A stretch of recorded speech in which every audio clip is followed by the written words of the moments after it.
Estou com uma garrafinha de água aqui para me acompanhar durante a aula.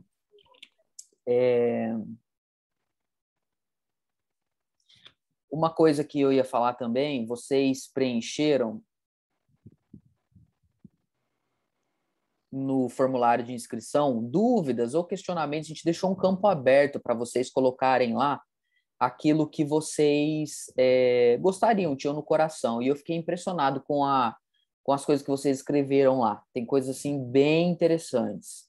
E a gente vai tentar ir sanando esses questionamentos no decorrer do curso, tá? Talvez você tenha perguntas que não vão ser respondidas nessa primeira aula, então tenha isso em mente também, tá? Eu sei que geralmente quando a gente vai falar sobre trabalho, vocês não estão aqui para aprender mais sobre o que a Bíblia diz sobre trabalho, vocês estão aqui para saber, fico ou não nessa área? Mudo de faculdade ou não? Peço demissão ou não? Abro minha empresa ou não? Só que essas perguntas são muito pragmáticas, então tenham calma, guarda um pouquinho elas aí até o final do curso, tá? A gente vai tentar trabalhar alguma delas aí. Deixa eu só, meu slide está abrindo aqui. Qualquer instabilidade, qualquer coisa na internet, vocês me avisem, tá, pessoal? Então, vamos lá.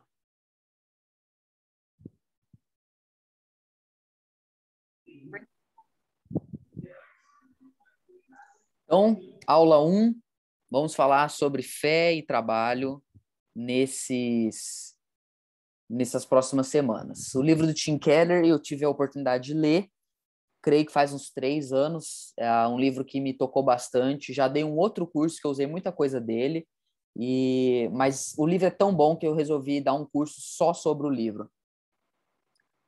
Eu quero começar citando um filósofo mexicano. Ele não é muito conhecido, mas é interessante que a tese dele, ela ocupa muito a nossa vida profissional, mesmo sem a gente saber. E esse filósofo, ele tem uma frase que é a seguinte: não existe trabalho ruim. O ruim é ter que trabalhar. Então, o seu Madruga, creio que todos vocês o conhecem, ele tem essa afirmação aí, contundente, que eu diria que norteia, talvez, a vida profissional de muitos de vocês aqui. Tem uma entrevista que o Jô Soares está fazendo com o Zeca Pagodinho. Você está vendo que eu estou começando só citando pensadores, né? Que o Jô Soares pergunta assim para ele, qual foi a coisa mais chata que você já teve que fazer na sua vida? E aí o Zeca Pagodinho parou assim um tempo, ficou pensando, e aí ele virou para o Jô Soares e falou assim: trabalhar. Então, a nossa relação com o trabalho, ela é muito importante para a nossa vida, porque ela permeia a nossa vida como um todo. E olha só que interessante, a Bíblia fervilha de sabedoria, recursos e esperança para quem está aprendendo a trabalhar, talvez seja o seu caso, você está no começo da tua vida profissional, para quem está procurando trabalho, talvez você está desempregado, para quem está tentando trabalhar, você está empregado, mas não consegue operar e fazer aquilo que você sonha, ou para quem um dia irá trabalhar, talvez você esteja na fase de preparação e formação da sua carreira. Para todos esses estágios, que eu creio que contempla talvez aqui todas as pessoas, a Bíblia ela tem sabedoria, recursos e esperança. Ainda, o trabalho só é uma vocação. Essa palavra vocação, ela vem da palavra vocare, que vem da palavra vocal, que significa um chamado, né? Então, o trabalho só é um chamado se alguém chamar você para fazer ele. E você fazer ele por quem chamou você. E não para você mesmo. Por quê? Porque se não for assim, o seu trabalho, o nosso trabalho só é um chamado se for repensado como uma missão ou um serviço em favor de algo acima de nossos meros interesses pessoais. Se quando você vai todo dia trabalhar, pega um ônibus ou pega o seu carro, entra na sua empresa, você não tem a sensação de que alguém chamou você para fazer isso, alguém maior, alguém superior, tudo que você vai fazer ali é por causa de você, não é por causa de alguém maior do que você. Se tudo que você faz de segunda a sexta ou a sábado não tem esse senso de algo ou de alguém maior, o seu trabalho se resume a você. E se o seu trabalho se resume a você, ele vai ser muito inconstante, porque você é uma pessoa inconstante. E ele vai ser muito difícil, porque você é uma pessoa difícil. Então, a gente vai tentar trabalhar nessas semanas esse senso, esse resgate de que o trabalho é algo muito além do que uma escolha pessoal nossa. Quando a gente fala sobre a visão do protestantismo, repara que já tem um grande recorte. Eu não estou nem falando do cristianismo. Quando a gente fala sobre a visão da fé protestante, que tradicionalmente tem uma visão boa e desenvolvida a respeito do trabalho, a gente já tem muitos recortes. Tem um livro que é a ética protestante e o espírito do capitalismo, do Max Weber, que fala bastante sobre a diferença do protestantismo para o catolicismo na sua relação em ver o trabalho. Mas aqui a gente vai fazer um recorte só sobre como que o protestantismo ele vê o trabalho. E aqui a gente vai mostrar talvez aí 6 ou 7 ou 8 maneiras de ver o trabalho que vai variar de acordo com a tua experiência com o protestantismo. Talvez uma ala mais pentecostal, ou uma ala mais tradicional, uma ala mais arminiana, ou mais evangelical, ou mais reformada. Então, vai olhando aí e vê talvez coisas ou movimentos que você enxerga que define bem o que é o trabalho. Por exemplo, o modo de servir a Deus no trabalho é promovendo justiça social no mundo. Essa é uma forma de ver o trabalho muito presente em igrejas evangelicais. Quando eu falo evangelicais, eu falo de igrejas que beberam muito da fonte do Pacto de Lausanne, de John Stott, de missão integral, sabe? De uma compreensão de igreja como uma agência do reino de Deus na história, sobretudo se envolvendo em causas humanitárias e em causas para o bem comum. Geralmente, igrejas que atuam nessa área, elas vão dar uma ênfase no trabalho em relação a isso. Uma segunda forma, o trabalho pode ser visto como a sua missão, o modo de servir a Deus no trabalho é você ser uma pessoa honesta e evangelizando os colegas. Isso é bem comum em igrejas, por exemplo, célula, sabe, movimentos de crescimento de igreja, tipo assim, não, você tem que trabalhar e o seu trabalho, você tem que evangelizar, você tem que falar de Jesus para os seus amigos no trabalho, você está ali para isso. Tem uma outra forma de ver. O modo de servir a Deus no trabalho é executando com toda a nossa capacidade. Então, movimentos que dizem simplesmente assim, não, você quer trabalhar, servir a Deus, dá o seu melhor. Porque se você não dá o seu melhor, não tem nem como você querer servir a Deus. Há movimentos na igreja, tipo assim, que olham mais para o trabalho como agente e promotor de cultura, que tem o objetivo de transformar a cultura, de ser relevante na cidade, influenciado talvez pelo pensamento de Francis Schaeffer e outros pensadores, Huckmacher e outras coisas do tipo, vai falar que o modo de servir a Deus no trabalho é criando algo belo, também tem essa linha. Ainda, o modo de servir a Deus no trabalho é exercendo a sua profissão com motivação cristã para a glória de Deus, buscando engajar-se na cultura e influenciá-la com esse propósito. Você tem aqui, por exemplo, o pensamento do neocalvinismo, né? Do Abraham Kuyper, por exemplo, a escola holandesa, fala muito sobre isso, sobre você trabalhar para a glória de Deus. Isso já é bem teologia reformada, né? Mas um neocalvinismo, sobretudo na pessoa aí do Abraham Kuyper, buscando se engajar na cultura, influenciando, redimindo as artes, a ciência, também tem essa forma de ver o trabalho. Tudo no seio protestante.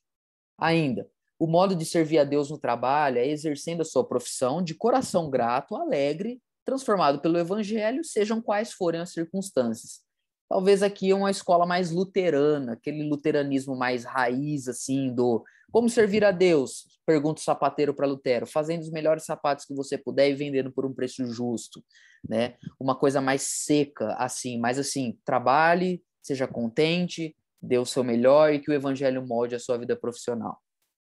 Ainda, sétima forma, o modo de servir a Deus no trabalho é fazendo o que nos dá alegria e entusiasmo. Isso aqui já é uma escola bem moderna, que tem muito a ver com o mundo de hoje, onde a gente olha para o trabalho como uma nossa fonte de satisfação, de alegria, de quem trabalha fazendo o que ama, nunca trabalha, né? Quem gosta, quem trabalha com o que gosta de fazer, não trabalha um dia na vida. Essa escola bem moderna isso, né? Porque isso 70 anos atrás ninguém pensava assim, vou trabalhar com aquilo que me dá alegria. Não existia isso 100 anos atrás, vai. As pessoas trabalhavam no que lhes era oferecido e permitido. Tinha esse negócio de vou escolher um trabalho que me deixa alegre. Isso é extremamente recente na história da humanidade e a gente é muito moldado por isso. Então tem áreas no protestantismo que vêm dessa forma. E talvez aqui também uma questão mais, né, de alta performance, uma coisa mais na área aí de desenvolvimento pessoal, né, bem moldado aí pelo espírito de liderança, o coach em si. Não estou falando de modo pejorativo, estou falando numa boa mesmo. Pode ser pensado também dessa forma. O modo de servir a Deus no trabalho é obtendo o maior lucro financeiro possível para eu ser generoso o máximo que eu puder. Qual que é o problema dessas 8 visões aí que a gente falou?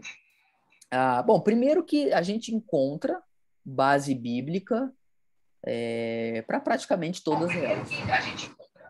Então, a gente talvez é levado a pensar, mas qual é a certa? Qual é a forma correta de eu olhar para o trabalho? Talvez o grande erro seria você olhar para pegar cada um desses 8 pontos aí e dizer assim, a principal forma de servir a Deus no meu trabalho é isso. E não deve ser assim que a gente deve pensar. A gente deve pensar que todas essas ênfases, elas em conjunto, elas refletem um pouco do que significa a nossa relação com o trabalho segundo a Bíblia, tá? Então é importante, cada tradição no seio protestante tem uma maneira de olhar para o trabalho e, querendo ou não, a gente é mais moldado por elas, um pouco mais ou um pouco menos, dependendo do ambiente que a gente se encontra, quem a gente lê, quem a gente ouve, quem a gente escuta, né? Então vamos dar sequência aqui. Vamos falar, a Bíblia, Deus e o trabalho. A Bíblia, ela começa falando sobre trabalho. É tão importante falar sobre trabalho porque a Bíblia começa falando que Deus está trabalhando. E talvez a gente esteja tão acostumado com isso, e isso é uma coisa que faz tão parte da nossa teologia que a gente nunca parou para problematizar ou para compreender que isso é algo bem diferente em relação àquilo que outras tradições dizem. Por exemplo, a narrativa da criação no livro de Gênesis é singular entre os antigos relatos da origem do mundo em outras religiões. Muitas culturas tinham histórias que descreviam o início do mundo e a história da humanidade como resultado de uma batalha entre forças cósmicas em guerra. Que tirando a tradição judaica, você pega os povos ao redor ali de Israel no Antigo Testamento, a Babilônia, o Egito, enfim, todos aqueles povos ali, eles eram politeístas, então eles acreditavam que existia vários deuses. E a narrativa da criação na história desses povos é sempre um duelo cósmico antes da criação. Então tinha 2 deuses se degladiando e um dia um venceu o outro e aí ele foi lançado sobre a Terra e assim a Terra começou. Então tem toda essa narrativa nos povos antigos. Mas a Bíblia não. A Bíblia ela começa com um Deus. Na verdade, ela começa com o único Deus que existe. E a narrativa da criação não é Deus batalhando. Não é nem Deus pensando ou buscando auxílio. É simplesmente ele criando o mundo em 6 dias. E no 7º ele descansa. Por quê? Primeiro, porque ele é autossustentável, autossuficiente, ele não depende de nada de ninguém. E segundo, porque ele não tem nenhum tipo de concorrente.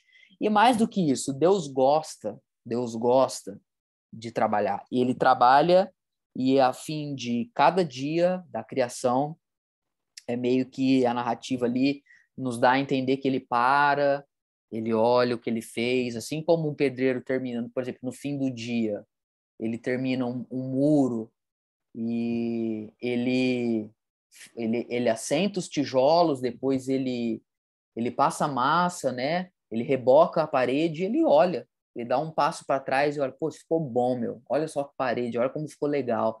Assim você, como às vezes, dá uma olhada no texto que você escreveu, ou na planilha que você preencheu, ou na venda que você fez.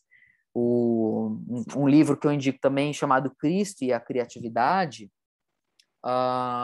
ele fala sobre isso, o autor, não me lembro agora o nome dele. É como se, assim como um pintor, ele termina de pintar ali a sessão dele, dá uns passos para trás para enxergar melhor o quadro. É Deus termina cada dia da criação, ele dá um passo para trás e ele fala: nossa, isso ficou muito bom. Então nós servimos um Deus que trabalha, que criou todas as coisas e que nos fez a imagem e semelhança dele. Bom, e se o nosso Deus cria coisas, e se o nosso Deus trabalha e tem prazer no trabalho, e se nós somos a imagem e semelhança dele, logo nós vamos trabalhar também. E nós também teremos prazer no trabalho. E se Deus deixa o rastro dele naquilo que ele faz, aquilo que a gente faz também tem um pouco de quem nós somos.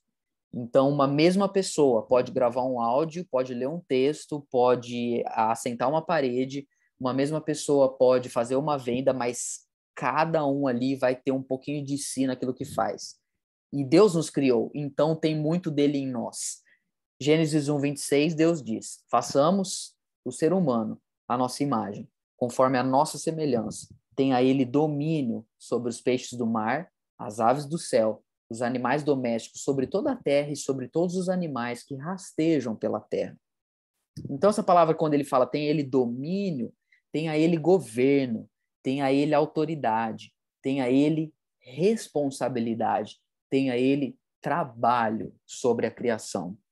Vamos falar um pouco sobre o trabalho como um sinal da dignidade humana. Não sei quem está desempregado aqui, mas é muito ruim ficar desempregado. E às vezes a gente se sente sem valor. A gente, quando está desempregado, muitas vezes a gente se sente sem utilidade, né? E isso é real, é intrínseco a nós, porque nós somos feitos para trabalhar. A ligação íntima de Gênesis 1:26, que é o verso que a gente leu agora, com essa ordem de ter domínio, mostra que o ato de governar significa que a gente é a imagem de Deus, a gente é convidado a representar ele aqui no mundo, administrando a criação, como vice-governantes. Então, nós somos aí co-criadores, co-participantes. Por que eu falei co-criadores? Porque talvez você tenha pensado, pô, não, mas Deus criou todas as coisas. Ele criou, mas ele não criou a natureza sem ter o que fazer. Ele dá serviço. E naquilo que a gente faz, a gente consegue pôr um pouquinho de quem nós somos. A gente vai falar um pouco sobre isso. Somos parceiros de Deus, ao fazer as mesmas coisas que ele fez na criação. Gente, só uma pausa aqui e vou falar um negócio aqui para vocês. Talvez esse conteúdo inicial você está ouvindo, está achando interessante, mas isso aqui é muito importante para você que vai trabalhar amanhã, sabe? O problema é que a gente lida com o trabalho de uma forma muito pragmática dentro da igreja. Eu não vou nem falar assim, a gente tem uma má teologia do trabalho. Não, a gente não tem uma teologia do trabalho. Porque nos últimos anos na igreja, a igreja não formou discípulos do reino de Deus. A igreja quis transformar os seus membros em pessoas que se encaixam no seu sistema eclesiástico. Gente que é treinada para funcionar no sistema da igreja, como ser um bom líder, como trazer gente para a igreja. Veja, a gente não tem uma teologia, de fazer uma pausa aqui. A gente não tem uma boa teologia do trabalho, tanto que o que aconteceu? Olha, presta atenção nisso que eu vou dizer. O ano passado, a gente ficou 5 meses sem ter culto público. As pessoas não podiam ir para a igreja. Só que elas não pararam de trabalhar. Elas continuaram trabalhando. Elas pararam de ir na igreja. E elas ficaram em crise. Porque a crise delas era o seguinte, ok, eu não posso ir na igreja. Eu não posso ir no grupo pequeno. Eu não tenho ensaio de nenhum departamento para ir. Aí surge a pergunta, como eu sou evangélico agora, na pandemia? O que eu faço? Por quê? Porque elas não tinham uma boa teologia do trabalho. Elas não sabiam ser crentes sem ir no culto público.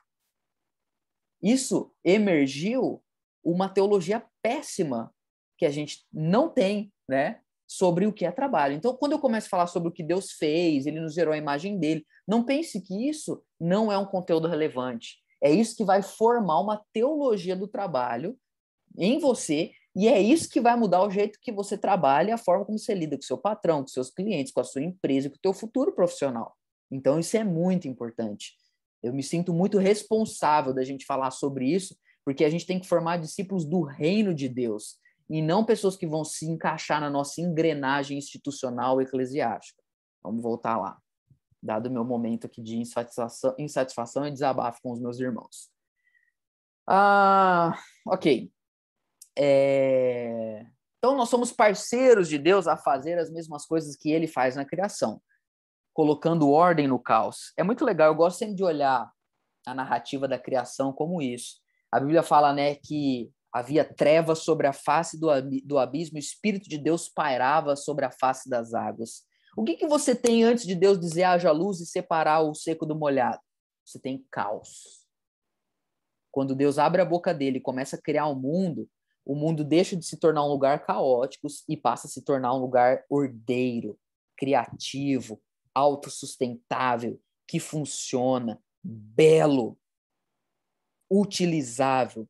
Muitas vezes você vai chegar numa empresa e o que você vai ter lá é trevas sobre a face do abismo. Precisa que a palavra entre naquele lugar e diga, haja luz. Dentro de você existe a imagem do Deus Criador, que é criativo, que nos fez homens e mulheres para desenvolvermos, para gerarmos cultura, usando os recursos que ele nos deu. Então, a gente é co-criador, nós somos co-governantes, somos vice-governantes daquilo que Deus está promovendo no mundo por meio do trabalho. Ainda, quando a gente fala de um Deus que criou um mundo material, nós entendemos que trabalhos de qualquer natureza são importantes. Não importa se eles são feitos com a mão, com a mente, com o computador. Qualquer trabalho que é feito evidencia a nossa dignidade como ser humano. Por quê? Porque isso mostra que a gente está servindo a Deus. Se Deus viesse ao mundo, como ele seria?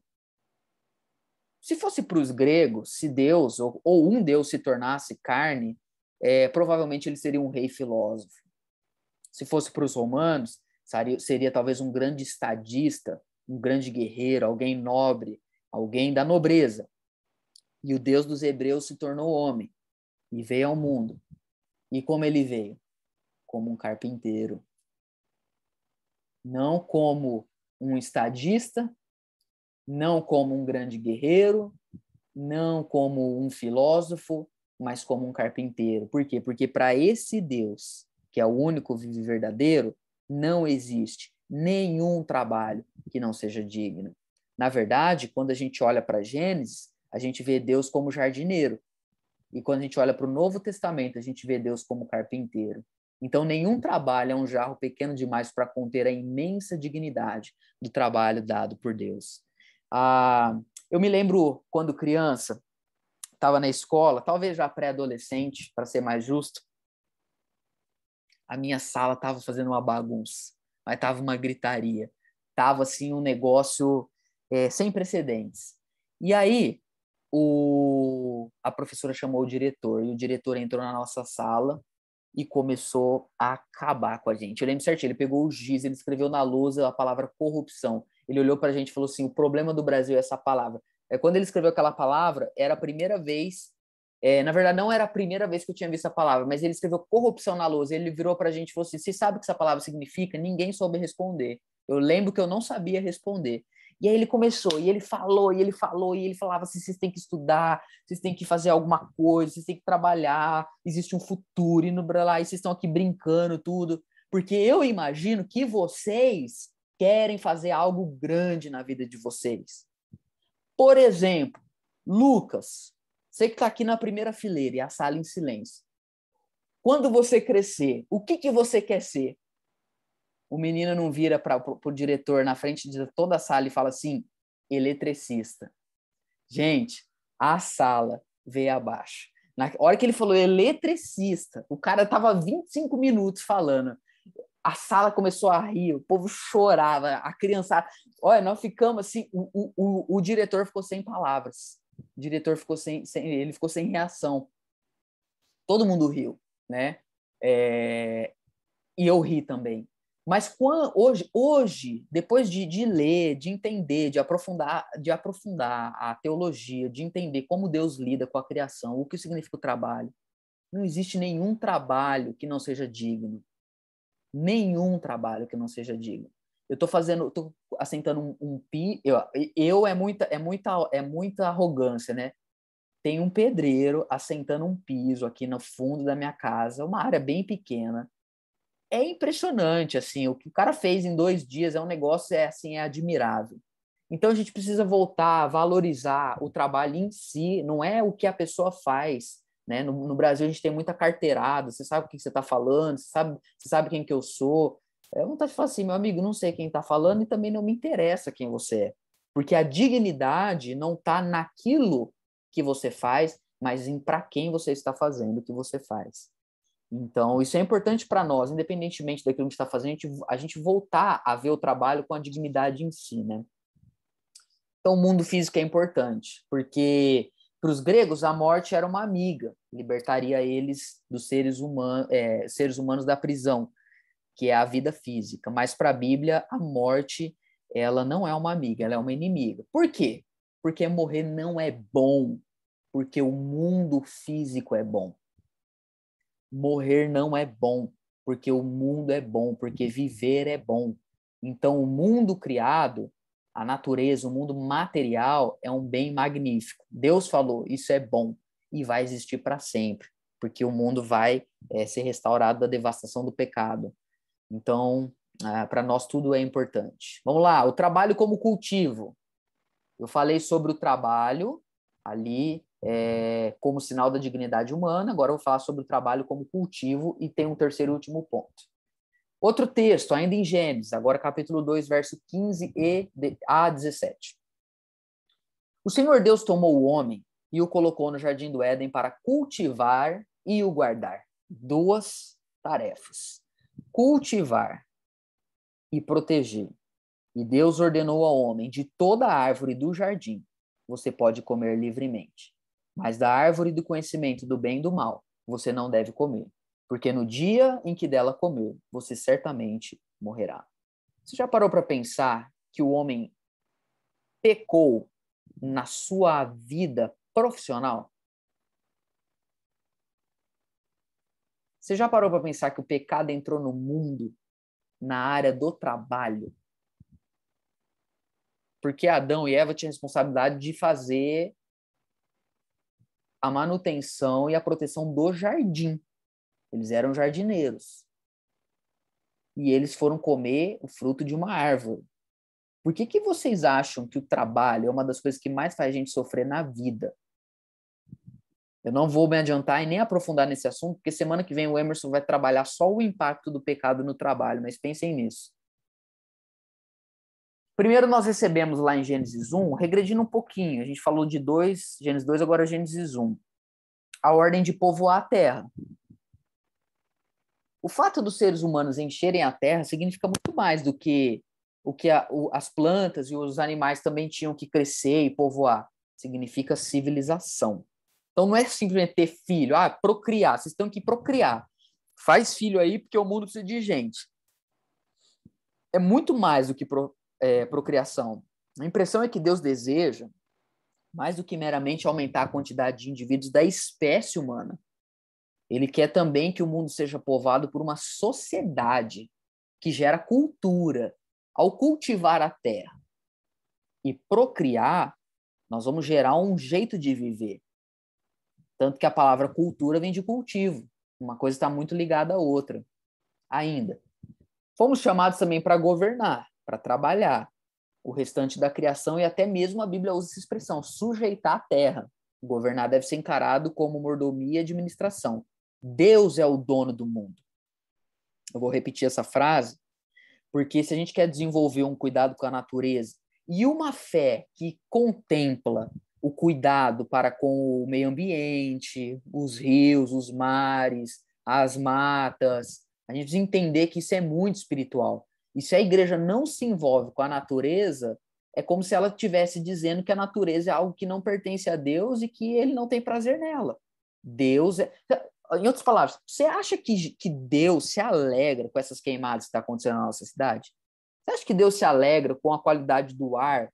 Tá, tipo assim, terrível. Ele não criou o mundo para ser assim.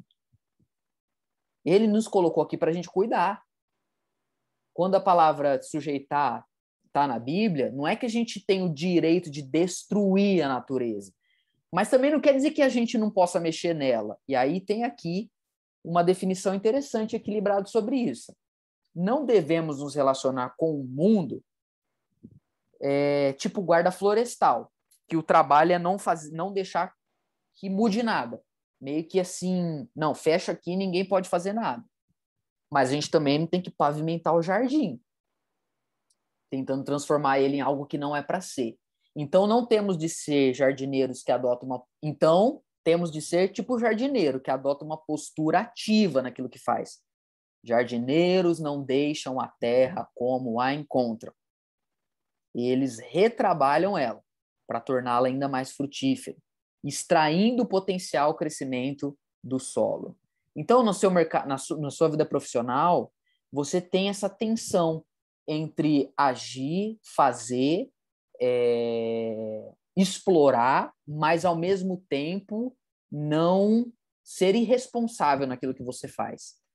Para deixar isso mais prático, algumas perguntas para refletir. Por exemplo, hoje, qual é a cultura da sua área de atuação? Eu me lembro quando estava pregando uma vez,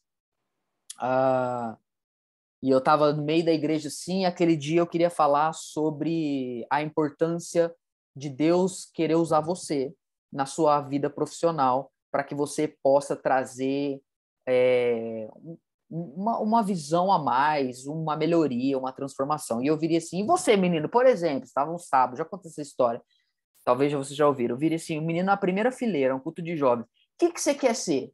A minha ideia era mostrar que toda profissão precisa de melhorias. Aí ele virou para mim e olhou assim e falou assim, obstetra.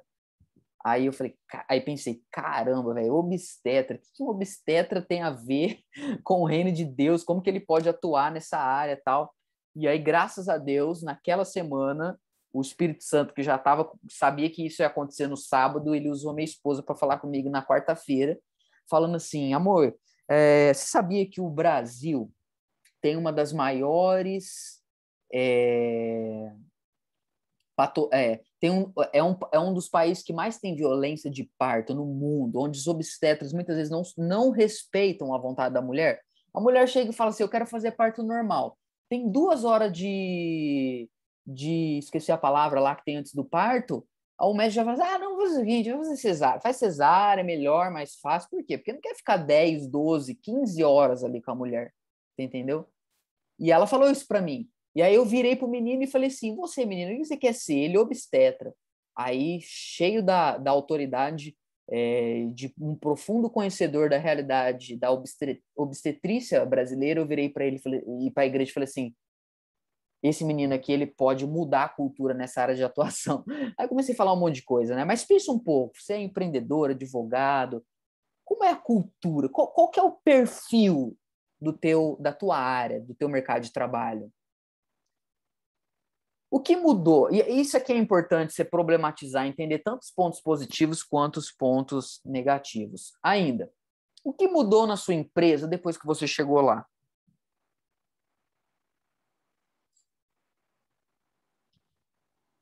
Havia trevas sobre a face do abismo, caos. Chegou alguém ali que tem o que é co-criador. Chegou alguém ali à imagem e semelhança de Deus. O que mudou depois que você chegou lá? Como você pode deixar ainda mais frutífero o seu jardim de atuação? O que precisa ser? Quais ervas daninhas precisam ser tiradas daquilo que você faz, da realidade ali da tua empresa, sabe, da tua equipe, do seu time? O que se tirar ali frutifica melhor? Mais do que isso, como você tem protegido o seu jardim de atuação? Um mês atrás eu fui buscar a minha esposa no centro da cidade e ela ia fazer um ao vivo e ela estava ali numa rua no centro de Ribeirão. E a hora que eu virei a esquina, ela estava terminando já o ao vivo e tinha um cara, um quarteirão, sozinho, na porta de uma empresa, assim, de uma loja, gritando como eu nunca vi na minha vida. Vocês são o lixo, não sei o quê, Globo lixo, eu odeio vocês, e não sei o quê, não sei o quê, tá. E ela lá, fazendo o trabalho dela, né? É bom que se diga aqui que ela não estava com a camiseta da CUT, né? Não estava ali com a camiseta do Che Guevara, nada assim, só estava fazendo o trabalho dela. E tinha um cara lá gritando, né? Obviamente, ele tem o seu ponto de vista, que também nós respeitamos, mas uma coisa que ele não leva em consideração é que quem está segurando o microfone é um ser humano, que tem uma família, que está fazendo o seu trabalho, né? Que é funcionário, que tem normas a ser cumprida, que tem boca a alimentar, que tem a sua ética. Então, repare, toda a área profissional, todo segmento do mercado de trabalho tem também as suas problemáticas, as suas injustiças. Talvez você hoje é alguém que é muito injustiçado, que a tua área de atuação é muito injustiçada. Então, como você pode proteger a tua área? Porque também é o seu dever fazer isso. Eu tô usando aqui frutífero, proteger, porque eu estou fazendo um link com aquilo que Deus fala que Adão e Eva tinham que fazer em relação ao trabalho deles, né? E por último, como que a sociedade tem sido beneficiada por aquilo que você faz? Porque isso nos leva à terceira e última parte da nossa aula, que a gente tem que olhar para o trabalho como um serviço. Porque Deus colocou Adão e Eva no jardim, não era para eles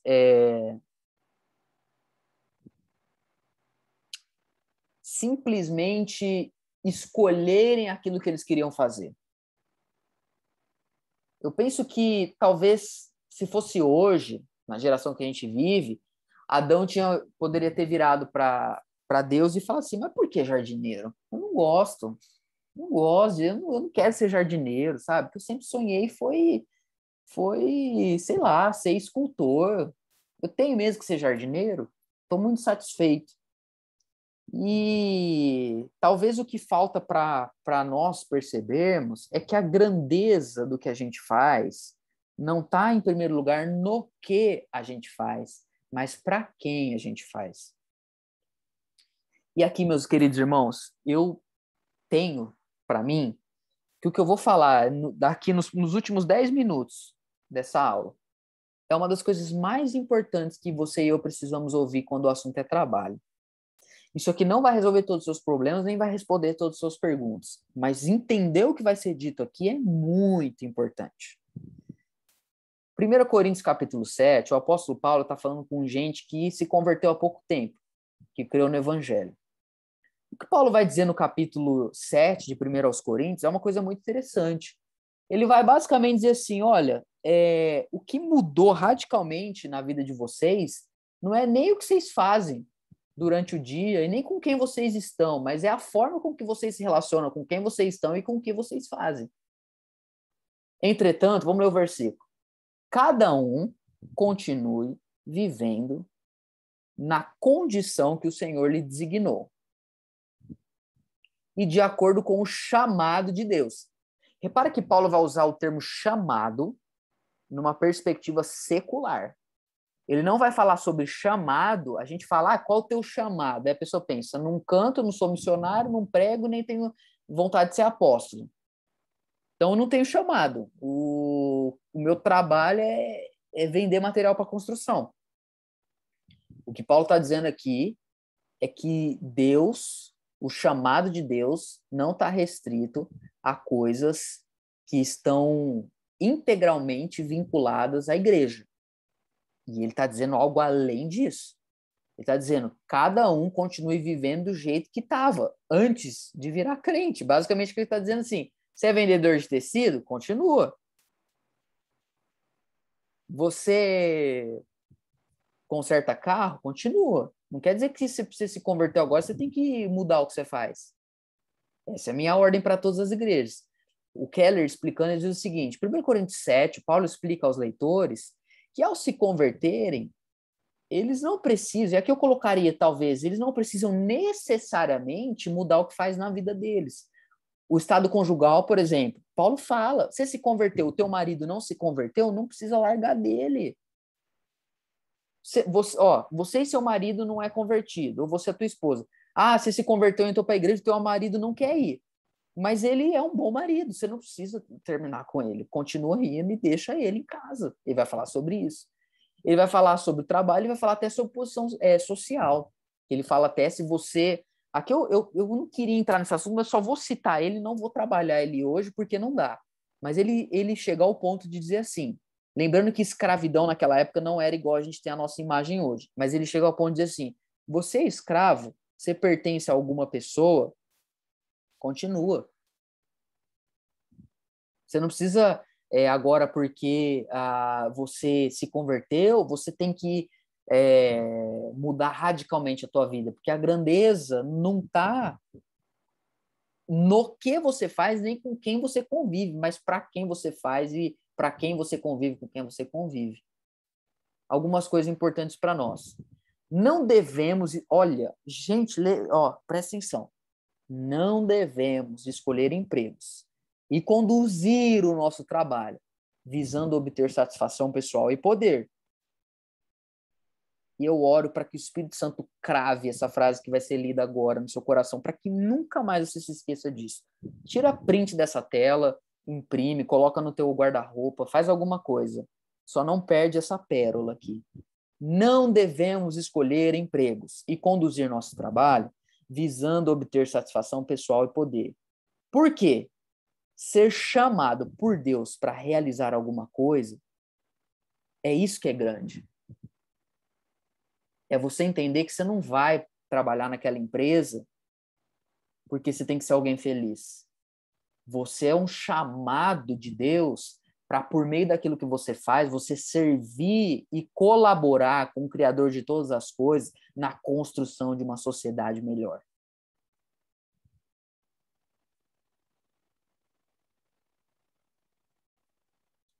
Temos de trabalhar como um meio de servir a Deus e ao próximo. E então escolher e conduzir o nosso trabalho de acordo com esse propósito. Tenha isso em mente, queridos.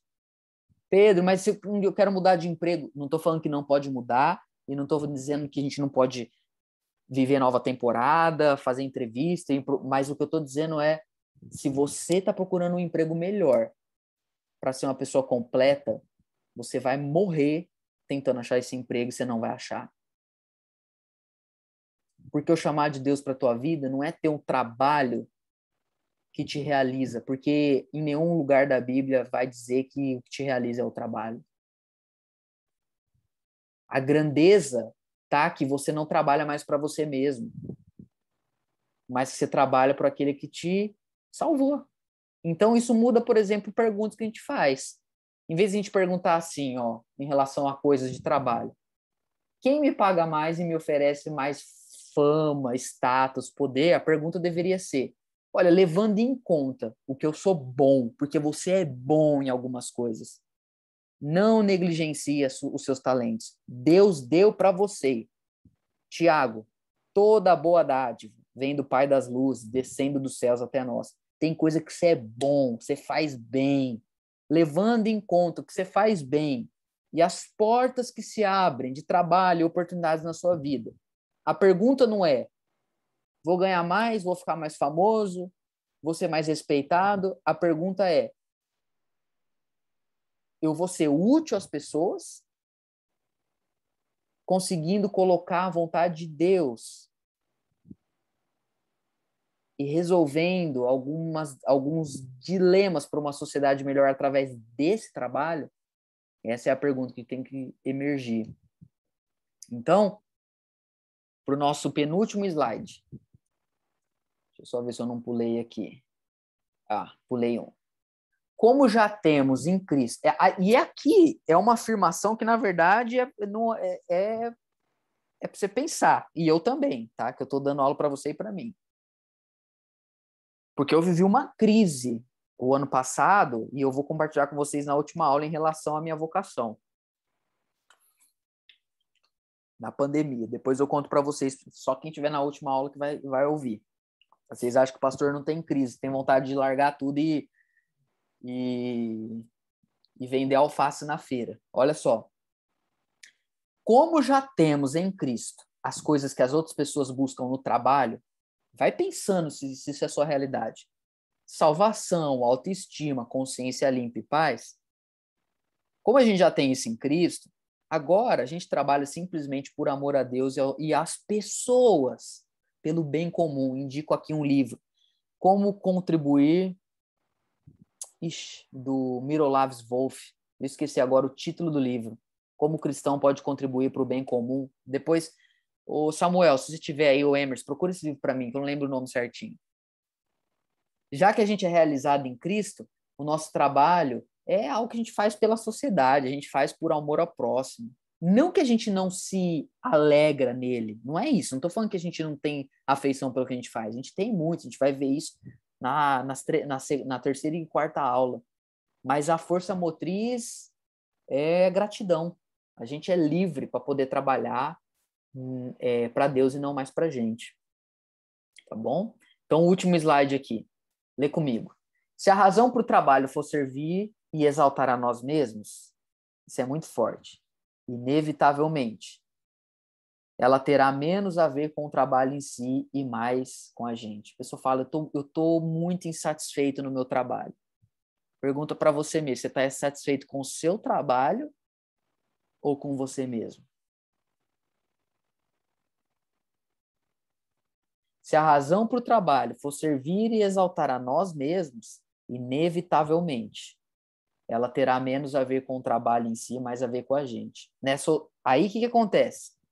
Quando a gente trabalha para a gente, com o tempo, a ousadia se transforma em abuso. Em vez de ser uma pessoa ousada, você se torna um déspota. Em vez de ser uma pessoa ousada no seu trabalho, você usa pessoas como degraus para chegar onde você sempre sonhou. Se você trabalha para você, com o tempo, o teu esforço se torna estresse. E a tua autossuficiência. Eu não dependo de ninguém. Isso aqui no fim, sabe o que acontece? É a tua autodestruição. Você se destrói por meio daquilo que você achava que era a tua autossuficiência. Por quê? Porque você não trabalha para Deus, você trabalha para você. Em Cristo você pode ser livre de trabalhar para você. Contudo, se o nosso trabalho for servir e exaltar algo além de nós, a Cristo, nós acabaremos tendo uma razão melhor para colocar em prática o nosso talento, ambição e força empreendedora. E teremos mais chances de ser bem-sucedidos a longo prazo. E a gente vai até poder falar que a gente teve sucesso igual a sociedade pensa, porque Deus sabe como nos levar a ter realmente uma vida profissional que eu posso dizer que reflete mais aquilo que Adão e Eva tinham como objetivo ali. Serem criativos, co-criadores, co-regentes, co-administradores, refletindo ali o caráter de Deus naquilo que eles faziam. Amém.